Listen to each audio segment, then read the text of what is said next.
चलिए इस बार थोड़ा अलग करते हैं। परत तक नहीं रहते, अंदर तक जाते हैं।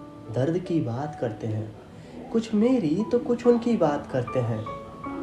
एक चांदनी सी रात थी और उनकी कही कोई बात थी, जवाब का सिलसिला था। बस यूं ही मुझे इत्तेफाक से ये शख्स मिला था। उस अनजान सी लड़की में कोई तो खास बात थी, ना ना उसे नहीं, पर उसके ख्यालों की अच्छाई को सोचकर गुजरी वो रात थी। दिन पर दिन दिल करीब हो रहे थे और जिस मोहब्बत की दीवानी कायनात है, ना चाहते हुए भी उसके कायल हम हो रहे थे। उन 1.5 सालों में हम सिर्फ स्क्रीन पर मिले थे। खुश थे हम, सच में ना कोई गिले थे। आई वो शाम जब जल्दी मिलने की ठानी, पर किस्मत को था कुछ और ही मंजूर, और लाजमी थी दिक्कतें आनी। हाँ, मैं उस दिन तैयार था जब उनके दीदार की खुदा से करी गुहार था। अचानक से जब भीड़ में वो चेयर पे बैठी दिखी, खुशी का जो बांध था वो बिखर कर झुका। हाँ, उनकी छुअन में एक अलग सी नमी थी। यकीन था मुझे मेरी जिंदगी में सिर्फ उन्हीं की कमी थी। सिलसिला शुरू हुआ हंसने हंसाने का, रूठे को मनाने का। उनकी मुस्कुराहट में मुझे अपना संसार दिखता था। सच में उनकी आंखों में असीम दुलार दिखता था। चलते चलते यूं रोड पर फैल जाना और फिर मेरी डांट खाना। वो कहते थे उन्हें अच्छा लगता है, और तभी मेरा यूं चिढ़कर उन्हें देखना बेहद सच्चा लगता है।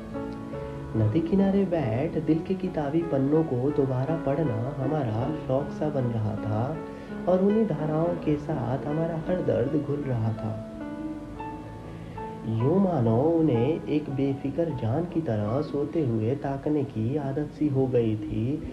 अब दिन छोटे और यही सांबें लंबी सी हो गई थी।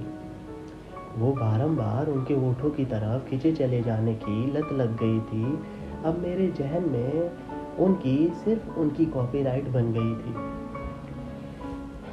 उस रोज मंदिर में जब मैंने सर ढककर उनकी ओर देखा तो उन्हें मुझ में अपना जीवन साथी मिला था, और तभी एक खूबसूरत सा सपना पूनम का चांद बन खिला था।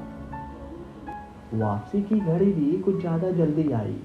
ना जाने क्यों ही जिंदगी ने करी ये दगाई। मेरे अश्क उनसे देखे ना गए, अब भी याद है वो पल जब मेरी आंखें भरी देखकर वो मौन हो गए। एक पल भी अपने हाथों से मेरा हाथ ना हटाया था। जानते थे वो भी ये कि अब भी हमारा बहुत वक्त बकाया था। जाते वक्त मुड़कर ना देखा, क्योंकि शायद फिर वो जा नहीं पाते। गुजरेंगे यूं ही बेजान से दिन, अब बस उनकी इंतजार में कटेंगी रातें। गुजरेंगे यूं ही बेजान से दिन, और अब बस उनकी इंतजार में कटेंगी रातें।